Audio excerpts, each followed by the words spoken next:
très choqué, stomaqué, de voir. C'est-à-dire qu'on donne une plateforme à Moustique qui a plus d'1 million de followers, à Coco qui est suivi, qui est artiste, de poser des questions à un candidat à l'élection présidentielle. Quelqu'un qui demain peut gouverner le Cameroun. Quelqu'un qui demain peut-être peut être... Moi je continue à dire toujours aux gens que vous méprisez les gens. Le 6 peut devenir le 9 demain. N'oubliez jamais ça. Je répète ça. Le 6 peut devenir le 9 demain. Je répète une troisième fois. Le 6 peut devenir le 9 demain. Prenez le cas du Sénégal.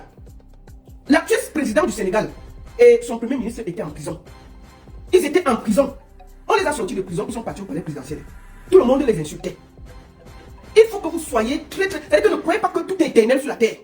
Donc quand vous méprisez les gens, ayez un peu de classe. Le 6 peut devenir le 9 demain. Je dis bien, le Sénégal va vous parler. Ces gens-là ont été... On les a gardés chez eux, on les a arrêtés, on les a pourchassés. On a pourchassé les gens, on a arrêté les gens de leur parti. J'étais en prison. On les a accusés de tout. On a payé les influenceurs pour les insulter. On les a... J'étais en prison. Quand l'heure a sonné, ça a sonné. On est parti les sortir de la prison. Ils sont venus, ils ont fait la campagne. Ils sont assis au palais. Imaginez tous ceux qui se moquaient d'eux. Donc le 6 peut devenir le 9 demain. Voilà deux artistes qui ont leurs collègues qui organisent une émission formidable. Je veux saluer ici Valérie Ndongo. J'invite les gens à aller s'abonner sur son compte YouTube pour suivre sa plateforme. C'est ce qu'on veut de la jeunesse. On ne va pas rester dans le Congo ça matin, midi, soir. On a besoin que ça change. Le Cameroun est un des derniers en Afrique centrale.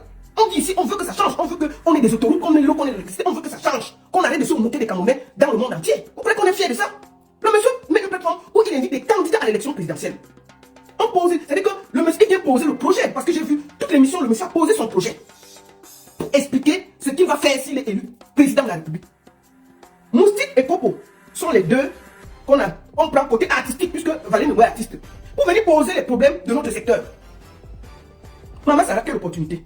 Moi, j'ai l'occasion de poser les questions à un candidat à l'élection présidentielle. Je vais poser les questions, Kabla Libé et tout ça, et tous ces gens-là, je vais les poser les questions. Bien, c'est une opportunité, vous devez entendre. Moi, c'est pas Valérie Ndongo. Moustique, quand tu veux parler à monsieur Kanto, comment? Ou Coco, vous allez vous rencontrer où? Même le sous-préfet de votre quartier, vous pouvez parler comme ça, là. Je dis le sous-préfet de votre quartier. Là où Moustique vend le tarot, là. Le chef de quartier de là-bas, il peut parler comme ça. Oh, monsieur, je dis le chef de quartier où il vend le tarot, là, il peut parler comme ça. Mais il vient, condescendant. Voilà des gens qui représentent la culture. Aucune classe. Vous avez l'occasion de poser des questions concernant notre secteur. Pourquoi on n'a pas de droits d'auteur? Si tu es président, que feras-tu des droits d'auteur? Qu'est-ce que tu vas changer pour les artistes? Comment on va gérer notre corporation? Pourquoi on n'a pas de salle de spectacle? Qu'est-ce que tu proposes pour changer les conditions de vie des artistes? Est-ce que c'est compliqué à poser comme question? Il y a tellement de problèmes. Pour que le monsieur donne des promesses que demain, s'il ne respecte pas, on va ressortir les vidéos. Première remarque, vous posez la même question, les deux. On dirait que vous êtes entendus. Les deux, vous posez la même question. À intervalle, excusez-moi, vous posez la même question. Au même moment. Oh, ceci, oh, cela. Bon, nous allons écouter. Je vais d'abord vous faire écouter. Vous pouvez aller suivre les interventions de ces jeunes. Je crois qu'il y avait 4-5. Quelle classe. Des questions, il n'y a pas de discussion. Des questions incroyables. Des questions à leur place. Des questions où il n'y avait pas d'ambiguïté. C'est cette jeunesse que nous voulons. Cette jeunesse capable de poser des questions. Cette jeunesse capable de se prendre en main. Cette jeunesse capable de montrer qu'on n'est pas seulement dans le Congo, ça, dans le machin, dans le mépris, dans le ceci. Bon, maintenant, les jeunes là, que personne ne connaît, c'est que des jeunes étudiants qui ne représentent pas les gens ont posé des questions. Vous avez entendu ce matin. Allons suivre la question de Coco. On ne part pas loin, on va suivre la question de Coco. Voilà les gens que la jeunesse... Voilà où on identifie la jeunesse. C'est-à-dire que la jeunesse qu'on a suivi poser les questions là-bas, on fait tout pour qu'on les masque, on ne voit pas ces gens de Camerounais. On nous abreuve avec des têtes percées. On veut montrer à tout le monde que la jeunesse camerounaise, c'est ça. C'est les images des cocos et des moustiques. Et les vrais jeunes, on les garde loin. Écoutons. Plan national pour l'intégration sociale, le pénis. Je voulais vous poser une question, chers collègues. Je vois beaucoup de batailles, parfois des batailles de chiffonniers violentes, avec des personnes qui sont contre celles qui pensent contre la résistance. Je vois le déploiement de vos militants, peut-être vos militaires, ou alors des sympathisants brandissant votre nom et celui de votre parti. Quel est votre comportement face à cela? Vous n'êtes pas gêné? Vous ne vous sentez pas coupable, responsable? Qu'est-ce que vous êtes prêt à faire pour que la bataille électorale soit une bataille saine, tout en respectant les droits des uns et des autres, sans avoir des fusions vraiment... Parce que moi je suis opposant, mais c'est compliqué, moi j'ai peur. Vous allez faire la prison, moi si elle pas, je fais comment? Donc chers collègues, comment est-ce que vous faites pour discipliner votre tout? Beaucoup de courage, j'espère que je vais vous battre aux élections. Bon, nous avons écouté ça. C'était important qu'on écoute. Première remarque, les deux ont posé la même question. C'est-à-dire que Moustique a posé la même question que Coco, seulement la forme était différente. Ils se plaignent. C'est-à-dire qu'il n'y a pas de problème dans le milieu artistique. On n'a pas de problème de droit d'auteur. On n'a pas de problème des artistes qui n'ont pas de quoi manger quand ils vieillissent. On n'a pas de problème des salles de spectacle. On n'a aucun problème. On a les problèmes des batailles de chiffonniers sur Facebook. Voilà deux gens qui disent représenter la jeunesse. Avec près de 1 million de followers.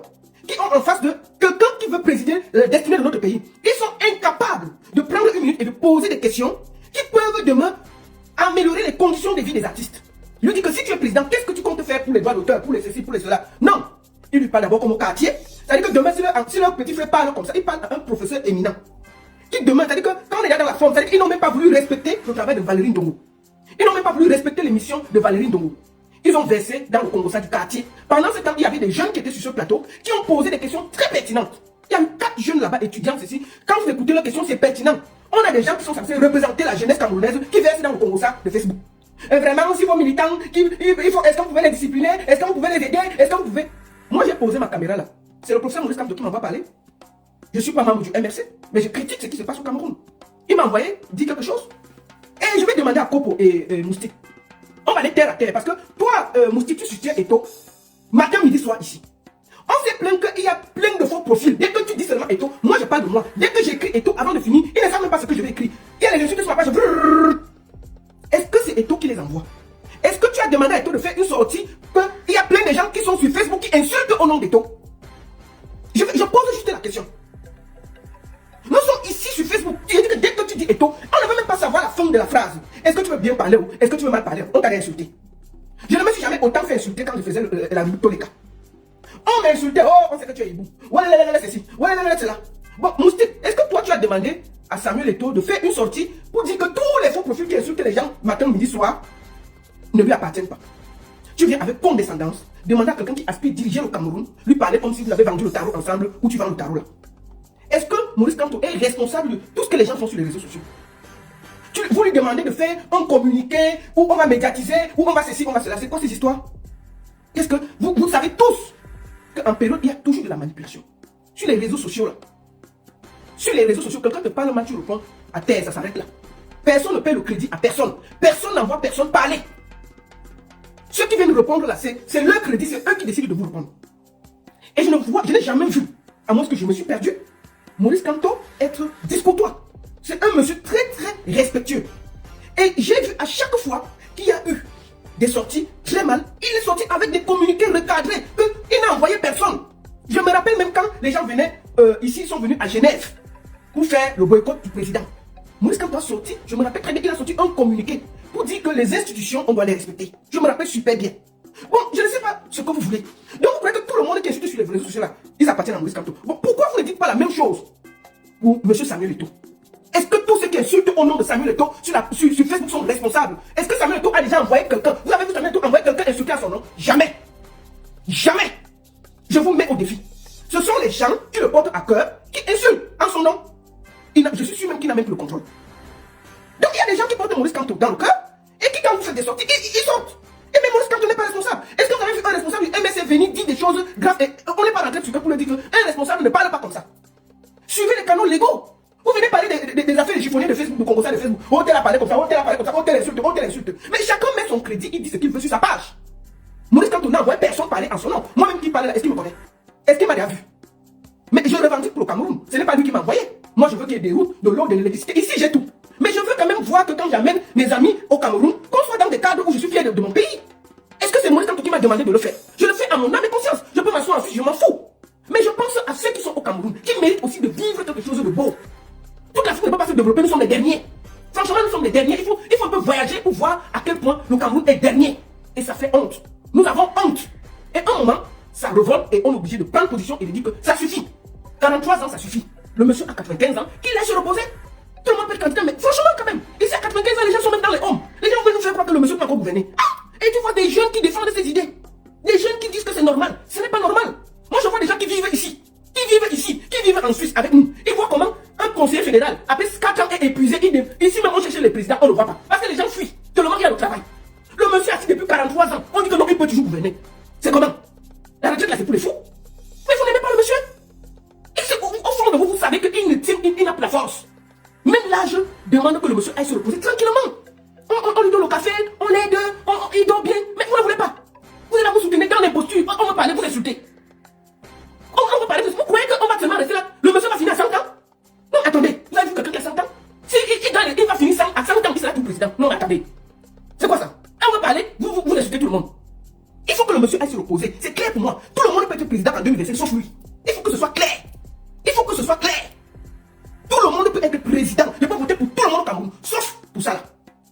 On veut aussi voir comment une autre personne dirige le pays. Là, on voit à quoi ça va ressembler. C'est comment avec vous? On va parler de quoi?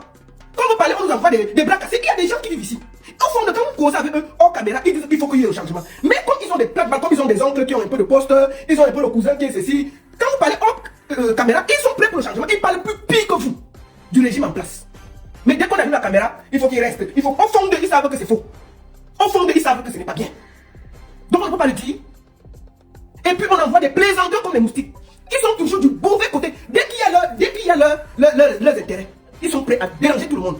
Je me rappelle ici, nous avons lancé la campagne pour que les gens, Carré Photo a lancé la campagne que j'ai soutenue, MTN Orange pour le crédit, pour que les Camerounais puissent bénéficier de leur crédit effectif qu'ils chargent. Carré Photo a lancé la campagne. Qui l'a combattu? Moustique, Malox. Oh, nous on est contents de notre crédit. Et ils se plaignent que les artistes ne font pas les vues. Mais si les gens n'ont pas les crédits, ils ne peuvent pas faire des vues. Ils ont combattu Carré Photo, Moustique était en tête. L'équipe Ponce a lancé Camtel. Pour que Camtel paye les artistes normalement. Qui est venu faire les problèmes? Moustique, jusqu'à aller l'insulter et déterrer le corps de son danseur. Pour l'insulter, oh, elle ne paye pas ses danseurs. Toujours ces gens. Et c'est eux les premiers à venir se plaindre. Kopo a toujours été du mauvais côté des choses. Je me rappelle Kopo a très bien insulté Carré Photo ici là.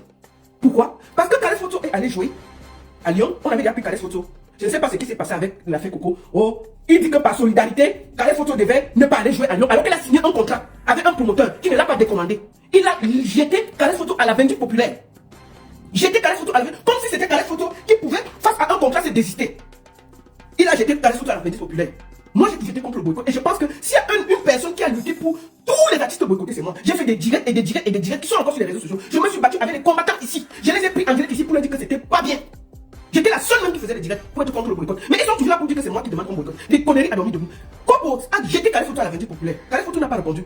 Il est revenu demander pardon. Mais comme ils n'ont pas honte. Kopo, comme vous voyez là, quand Valsero était en prison, je vais vous lire ce qu'il disait. C'est-à-dire qu'on a des gens méchants. Allez toujours faire. Tu ne peux même plus dire bonjour à quelqu'un sur Facebook sans qu'on violote quand ton lâtre ne vienne écrire Free Valsero. Tu annonces un mini spectacle ou événement Free Valsero. Tu communiques même sur midi enjaillement quelque part Free Valsero. Avant de Free Valsero, friez vous-même, bande de poltrons et de lâches. Vous abonnez seulement sur Facebook. Je vais constamment voir mon frère en prison et je n'ai pas les traces de vous là-bas. Même une marche en son nom, on n'a jamais vu. Seulement lancer les collègues mal inspirés à nous, ses collègues, alors que vous pensez à vos petites fesses. Heureusement que tu connais ma position frangeur. Je t'avais dit que ces gens n'en valent pas la peine. Te voilà incarcéré depuis 8 mois. Ils font quoi? À part lancer les pecs nauséabonds sur les autres sur la toile.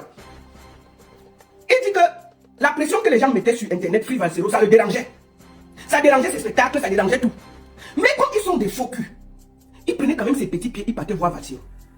Il sait bien que c'est cette pression médiatique qui a fait qu'on libère les Valsero après 9 mois. S'il n'y avait pas toute cette pression, Valsero serait encore en prison. Au calme, on l'aurait déjà oublié.